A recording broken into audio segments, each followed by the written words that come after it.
Okay. Okay, so I guess we'll get started. Welcome, everyone. So glad that you're able to join us.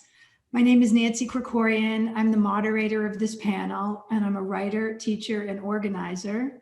My 3 published novels are focused on the varieties of post-genocide Armenian diaspora experience, and I'm currently finishing a novel set in the Armenian community of Beirut during the Lebanese Civil War.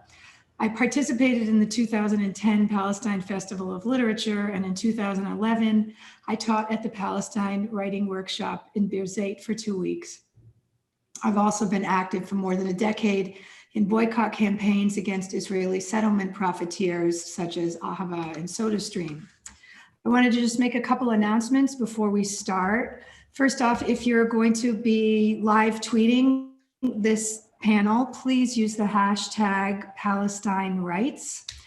And also for everyone to know that English and Arabic simultaneous translation are available. You can switch languages on the bottom panel. There's a little globe icon that says interpretation. And I wanted to thank Arij and Rawan, who are our interpreters today. So we're here today to discuss the challenges of publishing works by Arab authors, the economics and politics of translation, building readership, and how to navigate around literary and possibly political roadblocks. I will introduce our 3 speakers now and then offer a brief introduction to our discussion. Our first speaker, Ra Page, is the founder and CEO of Comma Press, a UK-based publishing house specializing in short fiction. He was the first editor to publish the multi-award-winning Iraqi author Hassan Blassim and has overseen numerous anthologies from the Arab world, including city anthologies from Gaza, Khartoum, and Cairo.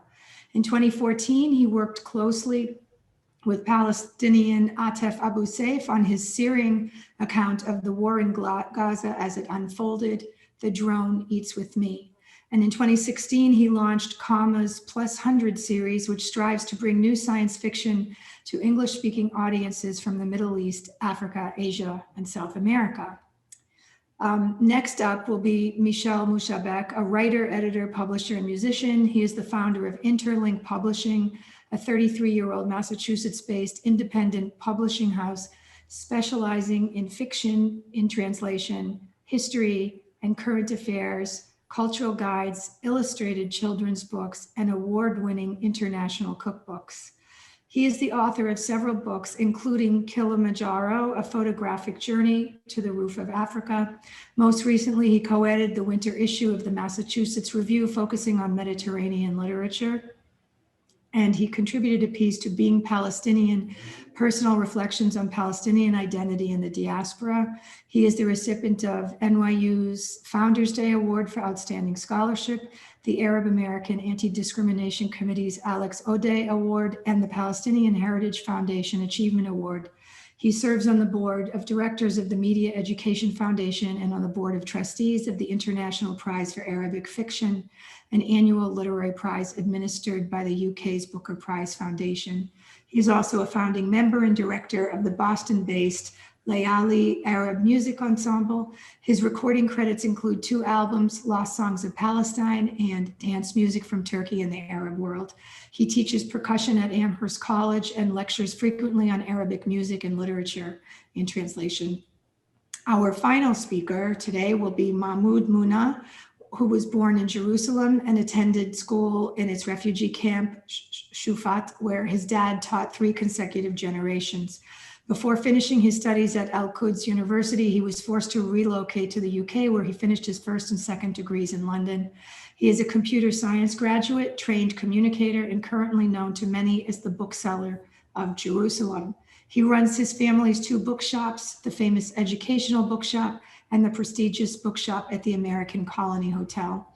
He is active in many cultural initiatives, including the Kalimat Literature Festival.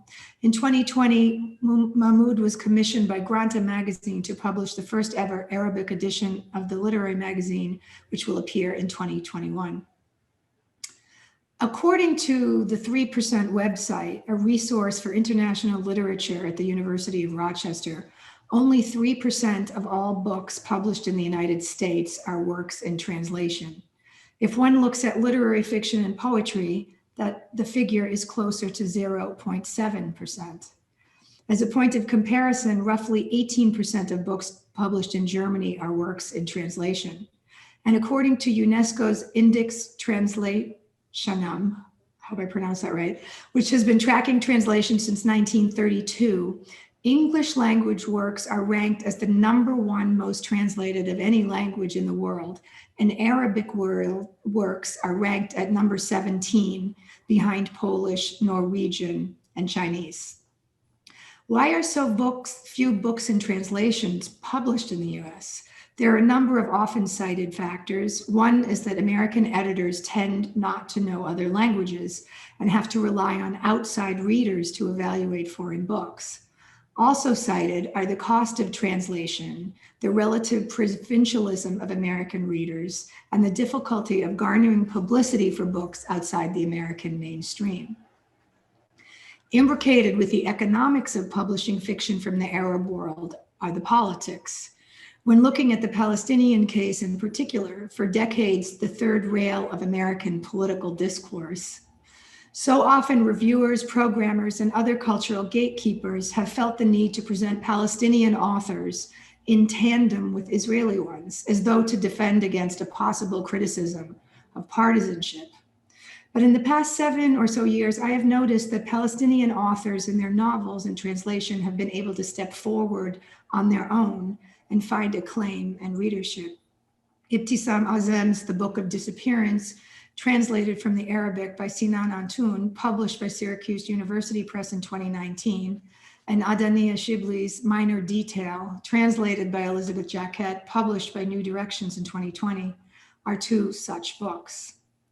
Taking a look at Arab Lit, an English language website and quarterly magazine that is devoted to the exploration of Arab and Arabic literatures, the art of translation, and the difficulties of publication, can show you the vibrancy and appeal of the discourse around translated literature. Many independent and university presses are publishing books translated from the Arabic, and as our panelists here today can attest, these books are finding their way into the hands of avid readers. How to, so to speak, translate this positive movement into real momentum will, I am sure, be one of the topics our panelists will discuss today. And so now we turn to Ra. Thank you, Nancy, and thank you to Palestine Writes for this amazing opportunity. I just want to say before I start say my piece, I just think it's a phenomenal festival and a phenomenal achievement to all of the organisers. So many congratulations to my book for creating this festival. As Nancy said, I set up a small press in the UK called Comma Press, which specialises in short stories, which immediately makes me a bit of an oddity as a publisher. And the things that I'm going to say are my personal reflections about the challenges of translating or getting Arabic work in translation published in English. May be peculiar to my particular experience and the short story form. So it may be that Michel and others have completely different experience. So I just want to proviso that. My experience as a publisher, as Nancy said, we've Common Press specializes in short stories, and we're committed to translation as a form because the short story is so translatable and is so international as a form. I don't personally believe there's such a thing as a great English short story or a great American short story. I think the short story is much more mobile, and that there's only really a great world short story, and you can't publish short stories in one language or in one particular country or territory in isolation. It's just it's a misrepresentation of what the short story is. So I've always been very keen to commission and explore writers from around the world. And one of the ways we do this initially is through anthologies. And it's obviously there's a challenge of bringing new writers from new cultures to English readers in the UK. And the problem is that people aren't already familiar with those names. So you sell books on familiarity. You hook people in, you draw them in through existing familiarities or connections with things that they're already familiar with, and interests they already have. That's how you sell or market a book, and that's how you sell most culture. So the way I initially approached it was through people's interest in places. So we had a series of, or we have an ongoing series of books of the city, or reading the city series, where we just go to different cities, we find the right editor, and that often takes years to find the right editor, and then we commission, we get them to commission and gather and collect short stories from that particular city. So the way those books are sold are just people's interest in those cities, and some of them sell, well, many of them sell really, really well. Obviously, like we do the Book of Tokyo, that sells incredibly well because people are so have sort of a lot of excitement and curiosity about a city like Tokyo. We did also an anthology from Khartoum, which I expected not to sell well, but because it was the only book really that I'm aware of, or only major translation from the Arabic anthology of translations from the Arabic from Sudan, that also sold incredibly well because it was filling a gap in the market. So our first approach, as I say, is to look at people's, is to build on people's interest in those cities, and then to develop a readership through that, but also, as I say, to build on people's love of the short story. So through that process, we found a number of writers who had fascinating, really, really fascinating sort of life stories, and were writing about their own autobiography to a certain extent. Writers like Hassan Blassim, and also, as Nancy mentioned, Atef Abu Saif.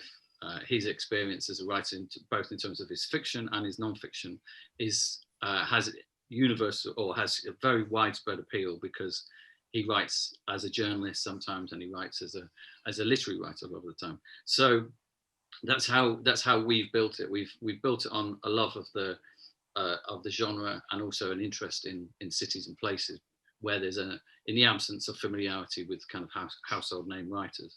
So the question of why Arabic why there is so little Arabic in translation in the West. Nancy was talking about America specifically, but you can apply all those 3% statistics really to the UK as well.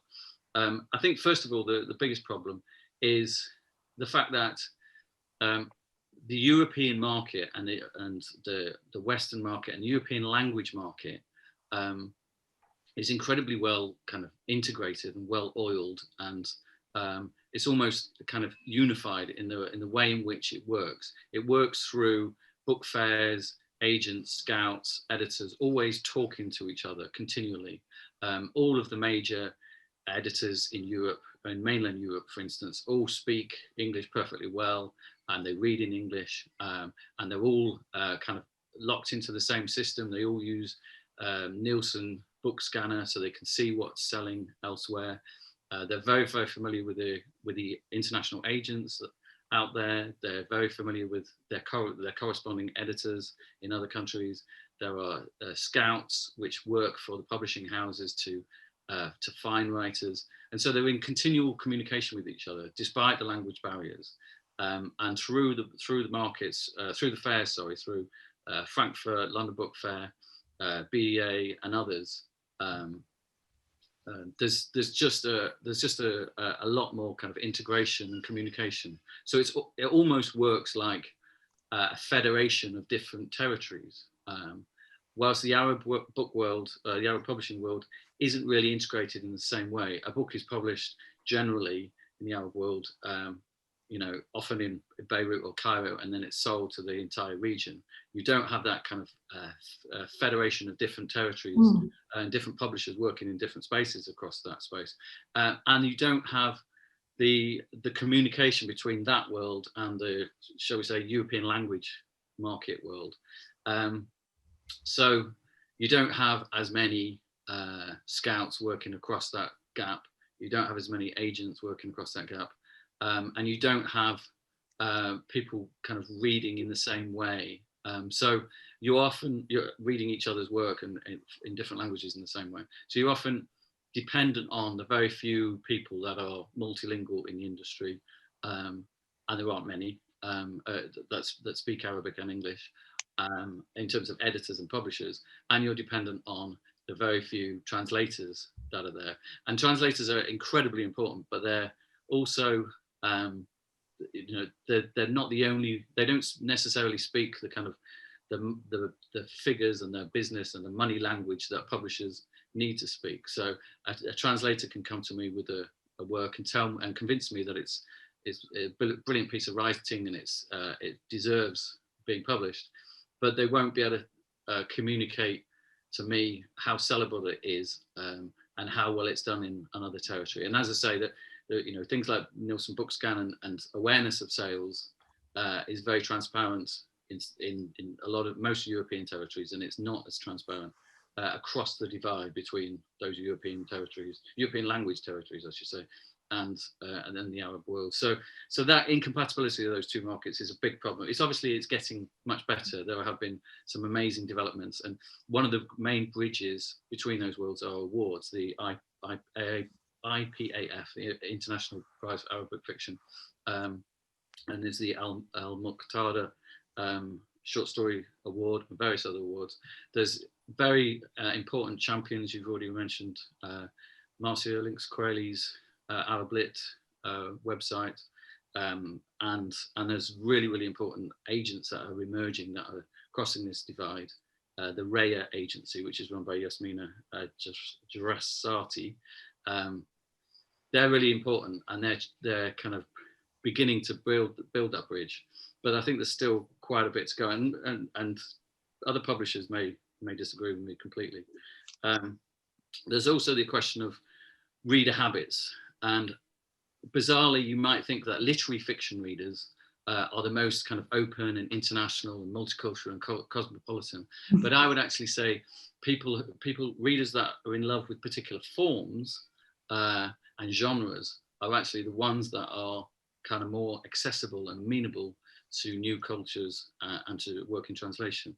And I think if you look at the genres like crime, in the UK especially, we've seen over the last 10, 15 years this explosion of Scandinavian crime in particular, but lots of crime writing from different languages. And that, I believe, is because lovers of crime fiction, just as and the same applies to lovers of horror and other genres, don't really care where their book is from. They just love a good crime novel, a good crime plot, a good detective structure, etc., etc. That's what they're interested in. And if it's in a new setting, then all the better, because it reinvents the form a little bit.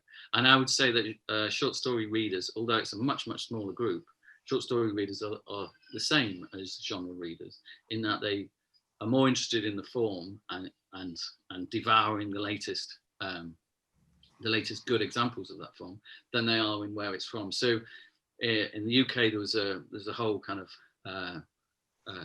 spate of Scandinavian crime writing, which was incredibly popular, with writers like Henning Mankell, Stieg Larsson, and Jo Nesbø, etc., etc. And it became like a copycat thing where everybody was looking for the next Scandinavian noir novel.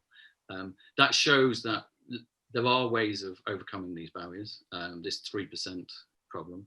And as I say, it's often not in literary fiction and literary novels, because the way those are sold are often quite nation specific. People are always being told that you must read the latest, the next latest best British novel, or the next bright young thing in British novel writing or in American novel writing.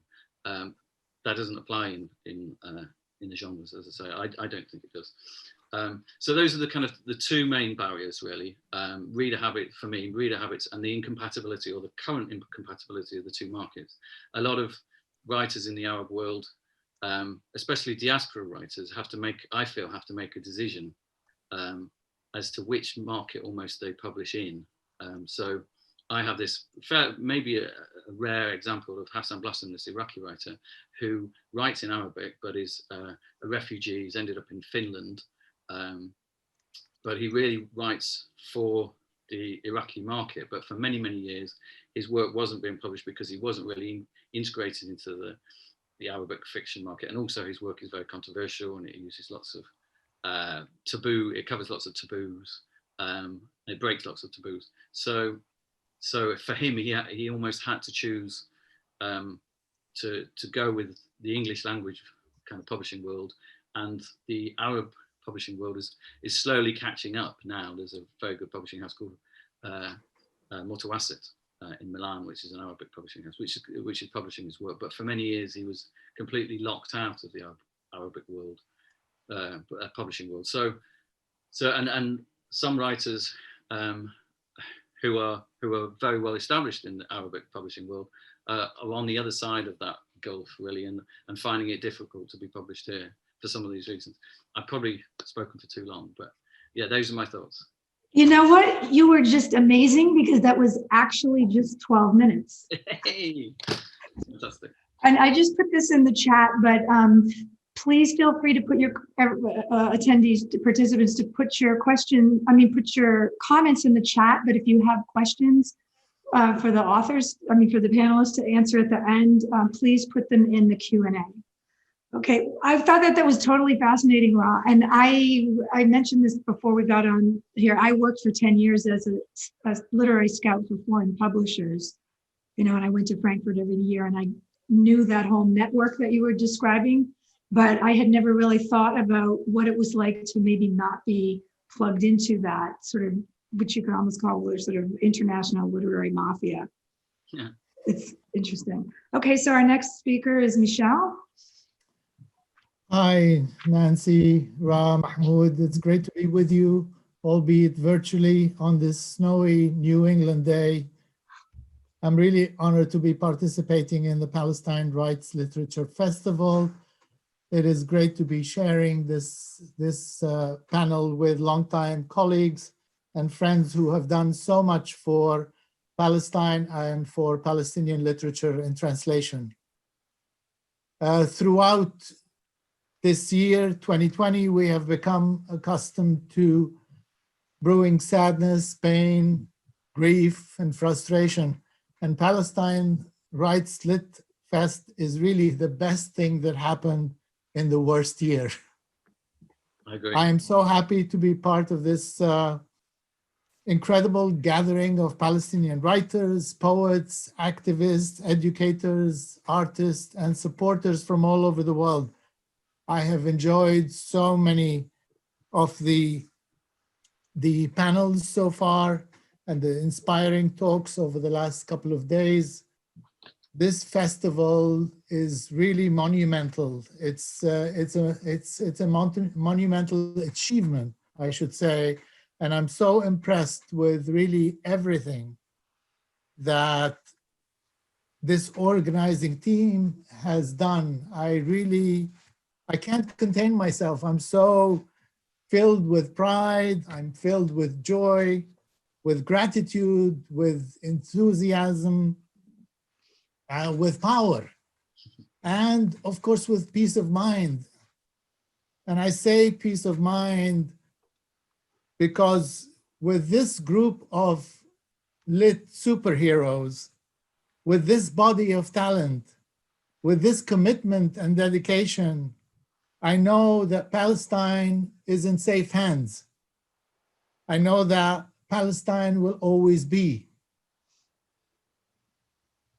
That Palestinians will one day be free, and that no effort or attempt at Palestine's erasure can succeed or withstand the collective will of Palestinians and their supporters. This really empowering festival is proof of it. So thank you all, really, from the bottom of my heart. I thank each and everyone who helped organize this amazing festival. You put your heart and soul into it, and we owe you a great deal of gratitude. If any of you watching today were to meet me in a pub or a bar, and I hope this will happen soon, and if you asked me to describe my family's story in one sentence, I would say exile and starting over, exile and starting over, and exile and starting over. I would probably add a clarification that I did not repeat those words because I had too much to drink. But my family's experience of multiple exiles from Katamon to East Jerusalem, to Amman, Jordan, to Beirut, Lebanon, to New York is not unique. It is but one of the many sad episodes of being Palestinian.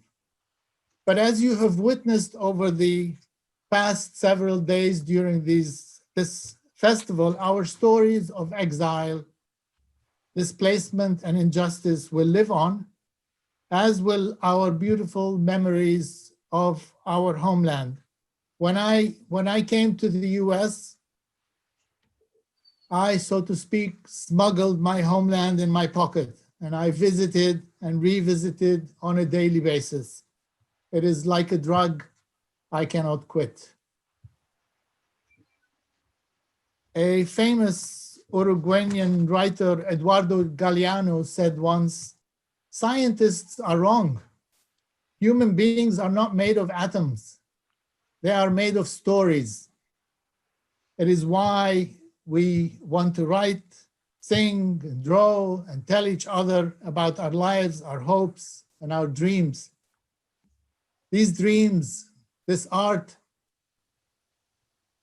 are what makes us get up each day and smile and move forward into the world." Before my father died, he handed me the key to our house in Jerusalem. My memory of that day is really as vivid and bright as a silver coin in the sun. I always remember it.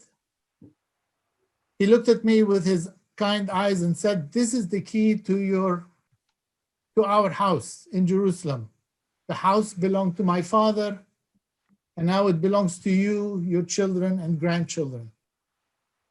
Of course, my father was not naive. He knew all too well that the house in Palestine is gone forever.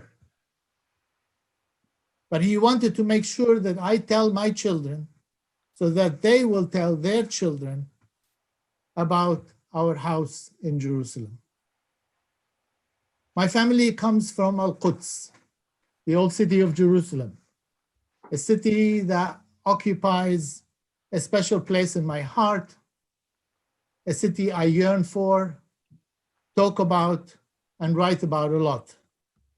My grandparents and my parents' Jerusalem house was always filled with poetry and music and family and memories.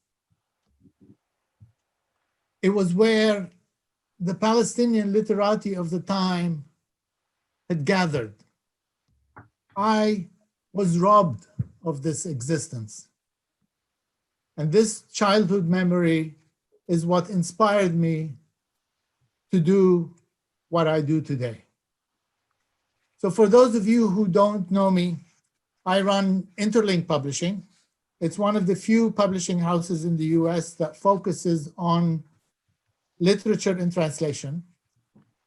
I publish a lot of books on Palestine and by Palestinian writers. And over the past 3.5 decades, I've had the privilege to work with some of the best literary and political minds of my generation.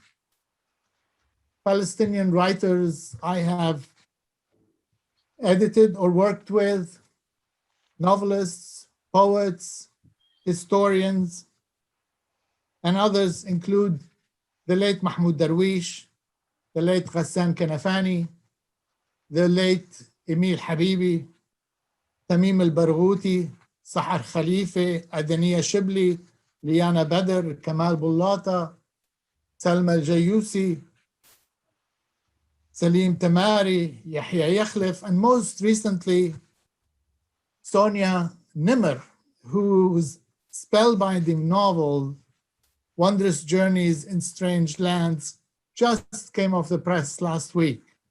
And this is the cover, the copy of this novel, which I'm very, very thrilled about. My authors who are participants in the Palestine Writes Literature Festival include Suad Amiri, Mahmoud Shukair, Rajesh Hadi, Nathalie Handel, Ibrahim Nasrallah, Taghreed al-Najjar, Tom Suarez, to name a few. The works of these distinguished Palestinian authors is the honey of Palestine's soul, preserved for her children to taste forever, a little bit at a time. By the way, if you would like to find out more about these authors and the books that I just mentioned, you can visit our virtual booth at the Palestine Writes Festival, or go directly to our website, interlinkbooks.com. And to get a 20% discount, you can just enter the discount code Palestine at checkout, and you will get a 20% discount. So I set foot in the United States in 1979. And as a Palestinian and a young student activist, coming to America was an eye-opening experience for me. I came from war-torn Beirut. I quickly embraced the values of freedom, democracy, civil liberties, education, and free speech. But I was disappointed to learn how little people in America knew about where I came from. I got tired of having to explain over and over and over again that I came from Palestine, not Pakistan. And I was utterly shocked by the one-sided view of the Arab-Israeli conflict. And that was not accepting of Palestinian history and narrative.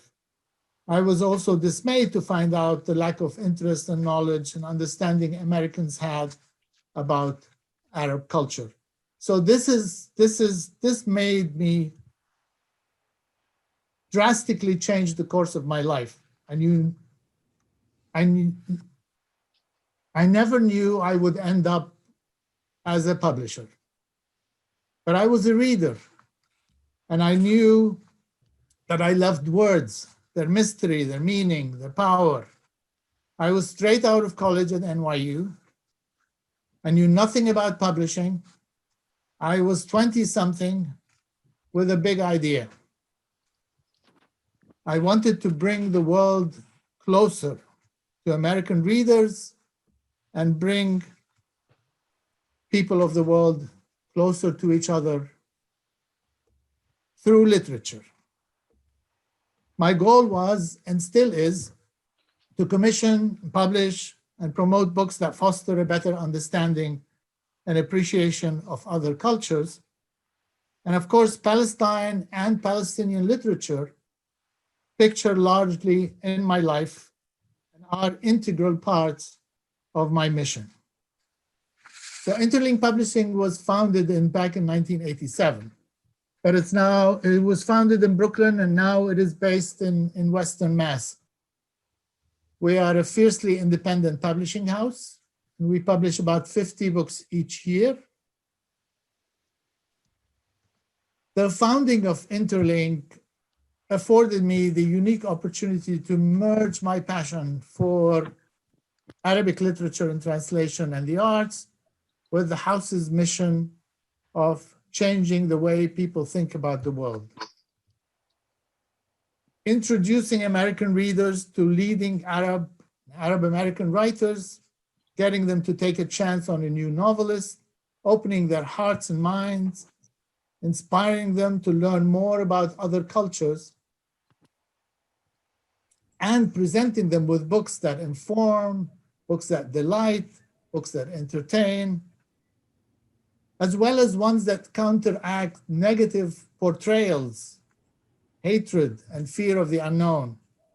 These have been key motivating forces in my publishing journey.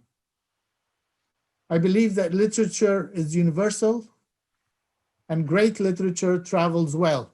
It can thrive within its community and in exile. And there's so many important writers from Palestine and the rest of the Arab world that need to be introduced and read in the West. I am of the view that the world would be a better place if more people read the literature.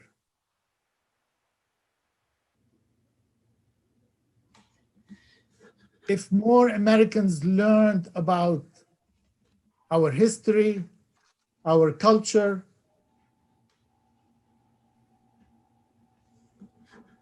and our literature, they would be less inclined to misunderstand us, to vilify us, to racially profile us, and support the occupation of our land. Misunderstanding creates fear. Fear brings about bias, which leads to vilification, hate crimes, and support of policies that take us to war. In short, I believe that the pen we use to tell our stories is mightier than the sword of colonization and injustice. 72 years of displacement, of repression, have not been able to silence or break the will and resilience of Palestinians living under occupation or in the diaspora. To genuinely understand Palestine, one must read Palestinian literature, the unofficial language of the people, like music, like art. Literature is the doorway to a country's soul. It speaks to the heart, tells you what history books hide, what media does not reveal. It will give you an insight into the way of life, of the society, but it also fills baffling silences. Silences that will take you on a journey into the minds and the hearts of the people of Palestine. Michel, I'm sorry to interrupt. You want to wrap? I'll wrap it up. Okay, thanks. I do want to talk, mention a few things about the challenges of publishing. Maybe we could do that more in the, like, just take another minute or two to wrap up, because we're at past 15 now. Oh, sorry about that. Okay. Yeah, you missed my notes to you in the chat. I did not see that, so sorry about that.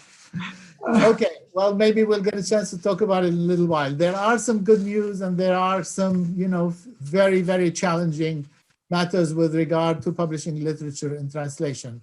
The good news, yes, that we are witnessing a gradual and healthy increase in the interest of Palestinian literature, Arabic literature, and translation. This is partly as a result of what a lot of us, what Ra is doing, what I am doing, what a lot of other small publishers are doing. And of course, a lot of great literary journals like Arab Lit, like Marsha Links Quickly, and the Massachusetts Review, and the Kenyan Review, and Words Without Borders, and so on and so forth. Also on the academic level, a lot more interest. Professors are using in comparative literature classes, Arabic fiction and translation. The challenges are, of course, is that there isn't a level playing field. It is expensive to do translations. It is expensive to promote authors that are not here, to bring them over, flights, hotels, author tours, so on and so forth. And the returns do not justify this cost. But of course, there are political challenges. A lot of our authors are not given visas to come over here to the United States. You need to interact with readers in order to promote the literature. There are also some editorial challenges that perhaps we can get to later on. Sorry for taking a little bit longer, Nancy, and I look forward to the Q&A time. Okay, great. Thank you so much, Michel. Okay, now we're Mahmoud. You're on. Thank you very much, Nancy, and good evening, everyone here from Jerusalem. It really is an honor to be on this panel and to join the Palestine Writes Festival. I don't want to take much of the audience time, but I do want to reiterate what the previous contributors have said. This is really a job well done, and it's what sure will be documented in history. And it's really just a pride for me as a Palestinian to see this event happening.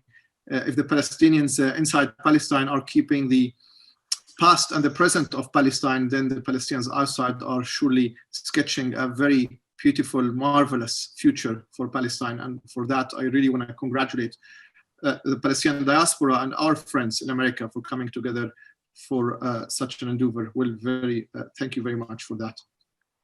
I want to comment a little bit and maybe add from someone who's internally in Palestine to some of the challenges that have been listed already, and something that really is more than annoying. It really is kind of holding our hands to our back most of the time, especially about publishing. We are in Palestine suffering from beyond the political, which I will mention in a second.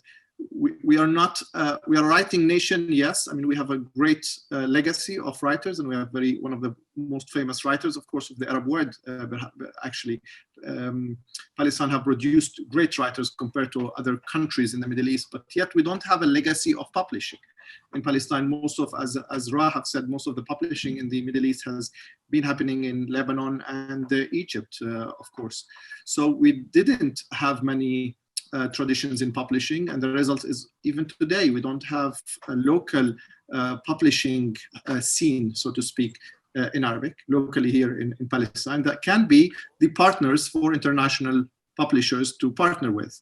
And that's, you know, it's an industry in its own right. It's not just having a publisher house. I mean, we have a logistical problem. Even if a publishing house starts tomorrow, then we have the logistical problem of distribution, for example, and marketing and getting our books out in the Arab world, for example. Israel controls the border, of course, and the Israeli censorship is also active still in Arabic language.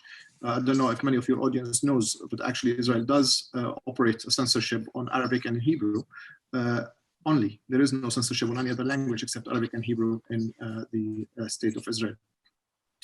And we also have legal copyrights issues or protecting copyrights in a situation where we effectively have two institutions, the Palestinian Authority and the State of Israel, and copyrights need a legal system that's operating. And often we're finding ourselves difficult going to Israeli courts, of course, but also the fact that some of the piracy issues is happening in between these two legal institutions that don't talk to each other for very good reasons, of course, but also that is a problem for local publishing house to start logistically and legally.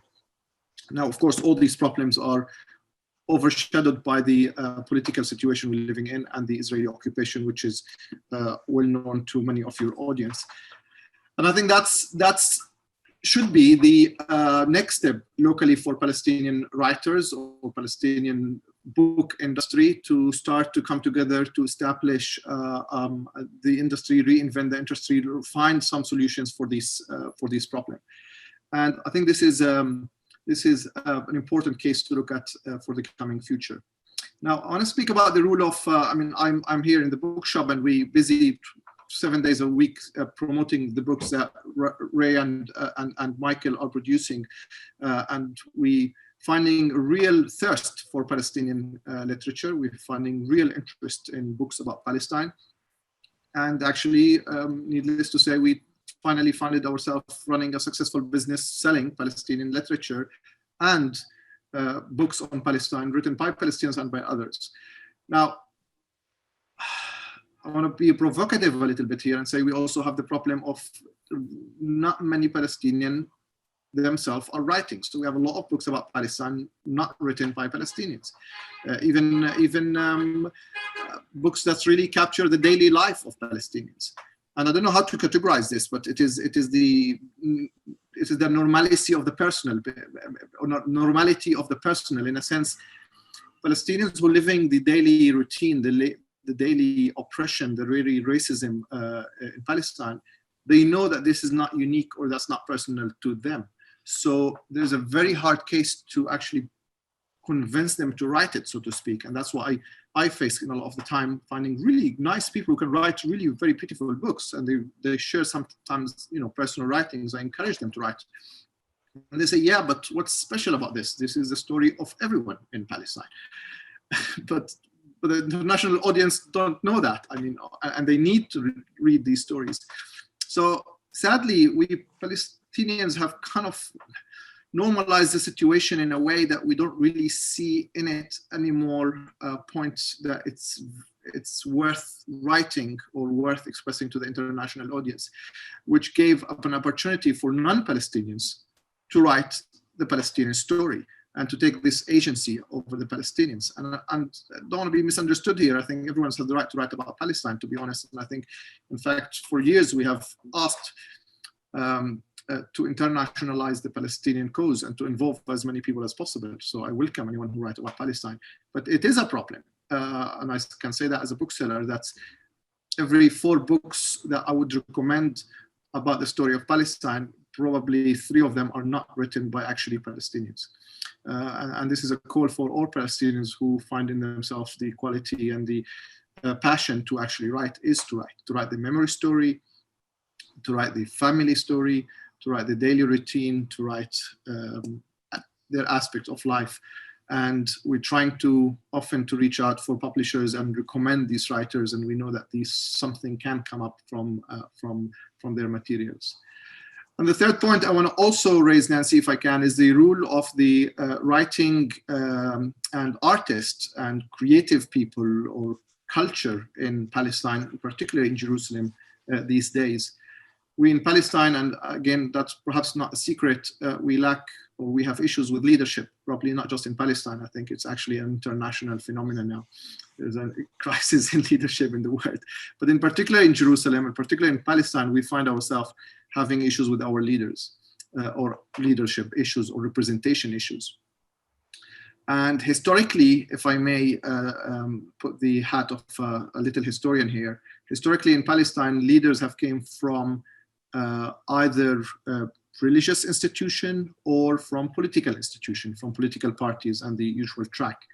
And these 2 institutions have been failing recently, or have been failing in at least developing a good leadership.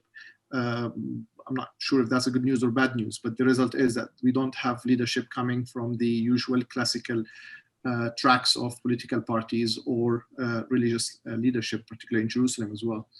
And I think, and I want to provoke you by thinking that perhaps maybe culture and literature and art and music and painting and so on, different field of culture can actually be the medium in which we can see or seek some leadership in Palestine. It doesn't have to be the classic leader, it doesn't have to be the head of state or anything, but it's actually people who can present interesting ideas and can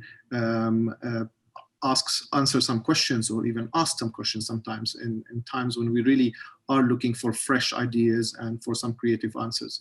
And I think writers in particularly, and many of them, I don't want to mention names here just because I don't want to forget anyone, but I think writers in particular in Palestine have stepped up actually to that challenge, and we see that their writing is influential. It actually does create momentum. It does create national or local opinion.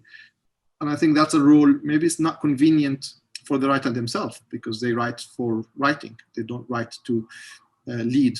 But I think that's perhaps another advantage of having an active group of writers under very special circumstances like we are in Palestine. This is just a few ideas just to provoke your audience, and maybe we can catch up on some of them on the Q&A. Terrific. Thank you so much. Wow, I feel like I learned so much from listening to you all. It reminded me when you were just talking about, with Palestinian writers, one of the things that I had also wanted to hear about what you thought was like what kind of audience there is, what kind of readership there is for these, translated authors from the Arabic. I know, In 2013, I helped with Arte East and Sarah Schulman, and for the Penn International Festival, we put together a panel that was just Palestinian writers, which they had never done before. And it was Adania Shibli, Rhonda Girard, and Najlan Darwish. And the festival sold out a 500-seat auditorium. And it was like absolutely amazing to, have like just Palestinian voices talking about varieties of Palestinian experience in New York at the premier literary festival and have so many people come out. I really do feel like, sometimes my spouse says when we're talking about, student organizing on campuses and who's involved with Palestine solidarity work, and it's sort of like all the cool kids are working on Palestine. So on the one hand, you have sort of political, it's a political third rail, and there's a lot of pushback and there's a lot of opposition. But on the other hand, there is actually a lot of interest, and there is some cachet in being Palestinian and talking about Palestinian experience, and with these books in translation. I was wondering if you guys have any thoughts about that. I'll jump in. I think you're completely right. I think there's huge interest because there's been so little in the past. That lack of representation, that lack of any sort of presence in the Western canon really means that there's a huge appetite. When we first brought out the first Palestine Plus 100, the anthology of science fiction that we commissioned, one tweet of that with the editor, with Basma, immediately got I don't know, like a 1,500 retweets or something, and it got 250,000 people saw it. It's immense interest and excitement for something like that, just because there's never been, a book of science fiction from Palestine before. That lack of anything like this, being in the market, is a great opportunity and creates great momentum for building on it. I just want to pick up on something that Mahmoud said, which I completely agree with. There may be a sense that Palestinian writers don't think that their daily life is interesting to the outside world because, it's just daily life, but, then it's the same experience that the neighbor has or whatever. But it's unheard of in the West. People don't engage with it at all. During the 2014 onslaught on Gaza, and it shouldn't be called a war, it should be called an onslaught and a one-way attack on Gaza, Atef Abu Saif and other writers that I was friends with that I published were just posting little things on Facebook, just tiny little details about their life. And Atef was talking about how he put the mattresses in his flat, in his apartment. He brought them all to the corridor in the middle of the apartment where there were fewest numbers of windows, and they were sleeping on these mattresses. And I just asked him for his opinion, for his permission to repost that on Facebook. And the coverage that got just on Facebook and on Twitter was the reason for us doing those diaries, because there's just, as I say, massive, massive interest in that point of view, that perspective, which you don't get from the news. You don't get from, our British or American news agencies going out there, sending their familiar reporter with a microphone and a flat jacket or whatever, going out there giving an American point of view or a British point of view. It's unheard of to actually to get that kind of detail and perspective and granular kind of experience from a Palestinian point of view. And it's just, it's the elephant in the room really. It's why isn't there more of it? And the moment it starts to come, there's just a huge appetite from it in all directions. Yeah, I also think definitely things are changing. There are many challenges, but things are changing. I remember when I first started Interlink and I started publishing literature in translation, we would sell a few hundred copies that were used in class and comparative literature classes and so on and so forth. And I didn't know whether I'd be able to make it as a publisher publishing literature in translation. That's why I got into other areas like children's books and cooking, which really kept Interlink alive all these years. However, there is definitely more interest in literature in translation. And I will just mention one anecdote. The New Yorker a couple of years ago had an article about the best fiction in translation, Arab fiction in translation. And it listed 10 novels that everybody should read. And out of those 10 novels, 5 of them were novels that I had published over 25 years ago. So it's better late than never, you know. So it's yes, people are waking up. And I have to say that I am overwhelmed with really great manuscripts. I do receive really fresh writing that is coming out of Palestine by Palestinians, such as the novel that I just mentioned earlier, the Sonia Nimmer's novel, Wondrous Journey in Strange Lands, and Adania Shibli's great novel that was published by New Directions, I believe, recently. It's a fantastic novel. So there is great writing. It is happening. What we do need and what we do lack is really the ability to promote these writers, which is a huge challenge, because who is doing this publishing these days of fiction in translation? It's small publishers. As you mentioned, Nancy, that less than 3% of the books published are literature in translation. Now, last week only, Penguin Random House purchased Simon & Schuster, and now all big 5 publishing houses, American publishing houses, are foreign owned, and yet all of them together, they publish less than 1% of fiction in translation. And if you count that fiction, that 1% is probably mostly European fiction in translation rather than from other countries. So it's really smaller independent publishers like Comma Press, like Interlink, and others who are really dedicated and committed to publishing literature in translation, and yet our resources are limited, you know. So that's, I always preach about this. I always say that more than translation grants, we need promotion grants to be able to bring authors from the Arab world here so that they can interact with readers. I do that once a year for one of my authors through an IPAF, the International Prize for Arabic Fiction. I bring an author and a translation and his or her translator once a year, and we tour colleges and universities, a dozen colleges and universities, and it has been incredibly successful, you know. So I know that that's what it takes to be successful, to promote literature and translation in the West, and it's very rewarding. Yeah.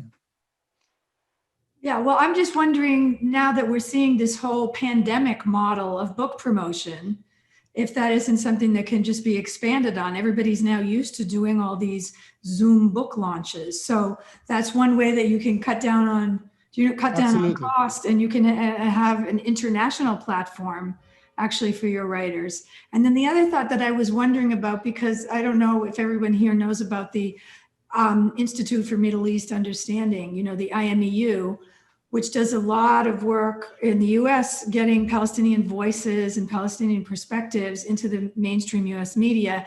And I know that they've done publicity work on some cookbooks and so on. But I'm just wondering if there wouldn't be some way to pitch them on having a, focus on doing some literary authors or working in tandem with some of the publishers. Yeah, I think that's a good idea, and many of us are doing it already. Yeah. Yeah. So if people have questions, do you guys want to look in the Q&A? Some of them I see that Ra has already answered that were very specific questions. And here's one for Michel. What is the chance of emerging translators who want to engage and elaborate on translating Arabic literature into English to publish with you? That's an interesting question. I would assume I don't even know what the going rate is for translation. I mean, I guess that's the question. We normally pay the going rate, and we normally actually there are different ways that we contract with translators. Sometimes we pay a royalty fee rather than a going rate, because as a small publishing house, the cost of translation is quite a lot when you add it up, and it's a lot of novels that we would love to publish don't really actually break even in the first couple of years. So it is harder for us to do that. And we, as a publishing house, we don't accept money from anybody. So we concentrate on financing our own books because we feel money comes with strings attached, and we've instituted this policy from day one. And so we work very closely with translators, and I can tell you that a lot of our translators are really happy with working with us, and we do pay standard royalties for both translators and the authors. Here's another question that I think would be Mahmoud could maybe answer. When you were talking, Mahmoud, about Palestinians feeling like, there's nothing special about their experiences, so they're not, thinking that they should write about them. But when I was on PalFest in 2010, I talked to some young people, students at the university, who had notebooks, but they kept them hidden. They were afraid of them being discovered, and being somehow held against them. There's a question here: do young Palestinian writers, those living in Palestine, worry about some form of reprisal for potential, writing? Yeah, of course. I mean, we have a living example with us. A few months ago, a girl have gone in the prison because she wrote a piece of poetry, Lina Tatur, if I got the name right. And she got in the prison because of a piece of poetry. I think it's Dareen. Dareen. She's a participant with this festival as well. Yeah. And she had to spend some years in the prison. And I think it's even more serious than that. I mean, most writers have to run social media accounts. They have to run, they have to be present in the public domain. And even before their books published, they're not giving the chance even to raise their head. I mean, Israel does have a very strong digital army, so-called, that are reading every word that's written on social media, and people are being snatched out of their bedrooms and out of their houses for things that they wrote and for opinions that they have expressed. So and that developed a sense of self-censorship, if you like, among many writers. And we have lived with that in Palestine actually for years. I mean, you can speak about the newspapers and you can speak about media in Palestine that have been pretty much practicing self-censorship for the last 50, 60 years and write what the authorities would accept them to write or what they not mind them to write. So, and that's the tricky part of being a writer in Palestine. However, I must say, I think the Israelis are less controlling over the international writing or the writing in English, if you like. Because if you write in Arabic, then you are mobilizing if I put which I don't want to, but if I put a little bit of an Israeli hat on my head now, Israelis are really looking at what could constitute as an incitement. And that's usually looked at if it is in Arabic. Now, if it is written in English and translated or published in the international world and has an international stamp on it, I think Israelis will find it hard to crack on it. Again, this is just my guess on this. So I think that's perhaps an incentive for Palestinians to write in foreign languages rather than in Arabic, which is a problem, of course, because most writers would like to write in their mother tongue and the language that they feel comfortable with. That's real worries. There is also the issues of books being confiscated. There is issues of crackdowns on even anthologies. Of course, Israel also do censorship on school books, and the poetry of Mahmoud Darwish is being banned, even part of this country. I mean, may I remind the audience, Palestinians and Israeli conflict from day one involved books. In 48, Israel have essentially stolen and looted 60,000 books that are now currently residing in the basement of Israel National Library. These books were stolen from Palestinians' houses, and they were taken by the librarian of the Hebrew University. That's how shameful it is. And they are kept in the National Library up until today, and Israel refused to return them. So Israel is keeping a very strong presence and a very good eye on everything that is being written and being published. And yet Palestinians have to navigate that as well. As I recall with the Darin Tator case, that there was part of the trial had to do with conflicting interpretation, translations of her poetry, that the Israelis were saying that the poems were an incitement, but they had someone else who came in and gave a different translation where it was, you know what I mean? It was, so even like that level of attention to the language is being paid by the occupation government. There was one quick question here for Ra, which is, do you know the work of Hisham Bustani, the Jordanian short story and flash fiction writer? I've been recommended them before, but I haven't actually read them. Okay, let me see. Oh, somebody here wanted to know what the going rate for translation is. So I can answer this in the UK. Yeah. There is like an association of translators called the Translators Association, which is connected to the Royal Society of Writers.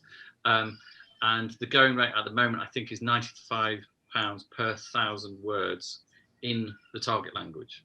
So £95 per 1,000 words in the target language. And I think the American Literary Translators also has on their website, they give the going rate for translators as well. It can be quite prohibitive. So in the UK and sometimes in America, I know PEN, English PEN and PEN America often provide different types of grants to the translators.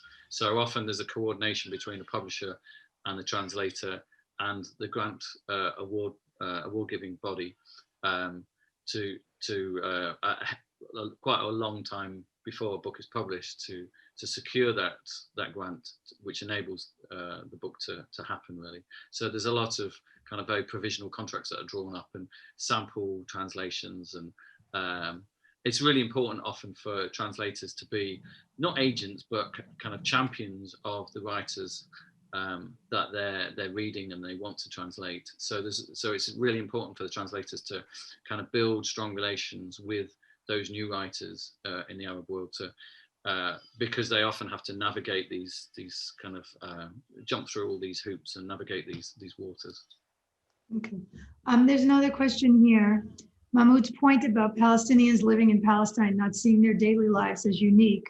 So questioning why write about these experiences raises the question of audience for Palestinian literature. Would you address the question of different audiences for Palestinian literature in terms of what gets written and published and how that shapes our understanding of the literature? That is a very inconvenient point, actually, and it's true. Most of the Palestinians who write and their work get translated are from a certain class, if you like, within society, middle class, upper middle class, and so on. Those people who actually have good education, those people who actually are well-read and essentially become writers, or they have the adventure into writing. That is a problem, and that's why often is translation for short stories like what Ra has done is important, because you can get stories from normal people in their own village and get it translated, and it doesn't get filtered through internal class issues within Palestine to eventually become this nice writing that we would like the West to see. It's actually interesting also to see who is reading this book, at least in Palestine, because that's my main point of interest here. Palestinians themselves, they do not read often the books that is written by Palestinians. the last thing you want after crossing 5 checkpoints on a day is to go back and pick up a book in your bedroom to read about someone else's journey crossing another 5 checkpoints. So actually the Palestinians are reading fiction from the Arab world, and I think there's something beautiful about that. In fact, sharing some statistics from the bookshop, within the Arabic book sector, the best category or the most buying category is females between the age of 16 to 22. This is what Palestinians are reading, and what they're reading are mostly fiction from the Arab world, sensational, love, romance, some escape read, some really fun read that they wanted to read in their evenings and their free time, perhaps escaping reality, escaping social restrictions and constraints and so on. While the Palestinian written books is mostly bought by non-Palestinians. One of the questions was if Israelis read the books. I hope so. Unlike many places in this country, I don't ask the ID and the religion of those people who are coming through my bookshop, and God forbid I will never do. So perhaps Israelis do buy some of our books, and I hope they will learn some good stuff about it. Often our books get stopped in the airport and the censorship interfere, and eventually they get released, but it takes some time. And sometimes I hope that the officer in the airport will snatch 1 or 2 of these books and actually read them. Maybe they will make a good use of them. Okay, here's another question. How much of an impact do you think that Western assumptions and stereotypes produced and reproduced by mainstream media about who is capable of writing, as well as the concrete government policy that reflects these assumptions, have on readership of Arabic works in translation? I mean, I'm interested also in what you think, which books are picked up, for translation and for transmission to the US. If there's a particular, I guess the word is there some kind of Orientalist eye at work in what's being chosen to be translated into English? I think it's a huge danger, and it's a huge worry. I think all publishers are conscious that they may be doing it.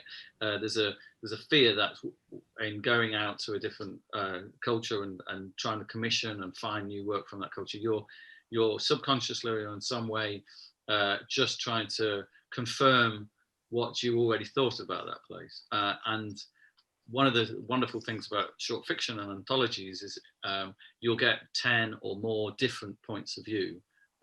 So you'll always get a multiplicity, and that's why one of the reasons why I love short story anthologies. You won't ever get one version. So it's a way of kind of avoiding any unconscious kind of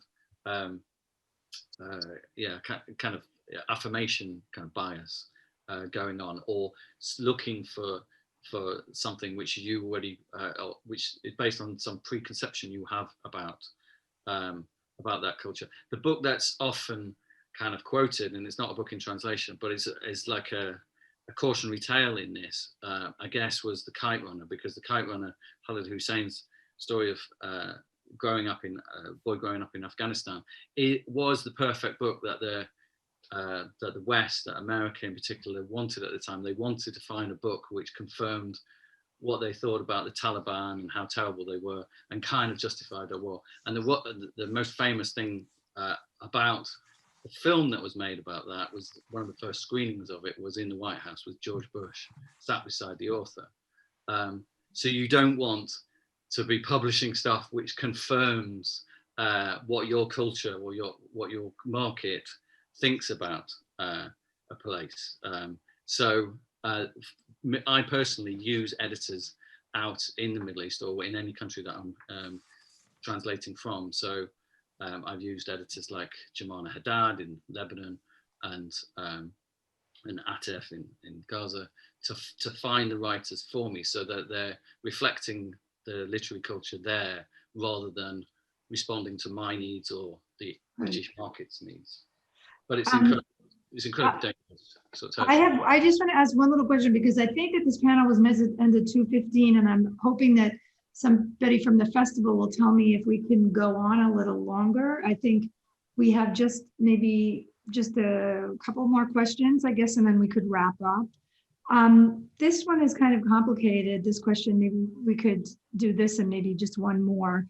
Okay, an anonymous attendee is saying, I'm planning to try to assign some literary novels about the Palestinian experience in a future course at a university where I teach. And although I do have an excellent list of Palestinian authors and their works, I'm wondering what you think about novels on the Palestinian experience that were written by non-Palestinians, but are generally considered to have been accurate and sensitive and respectful in their portrayals.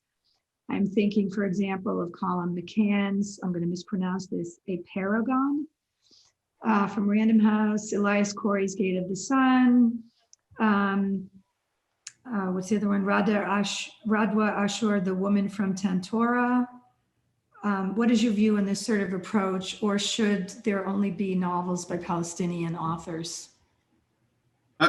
Can I mean, nothing against the names you mentioned. They're all fantastically great and the book are fantastic, the one you mentioned and much more.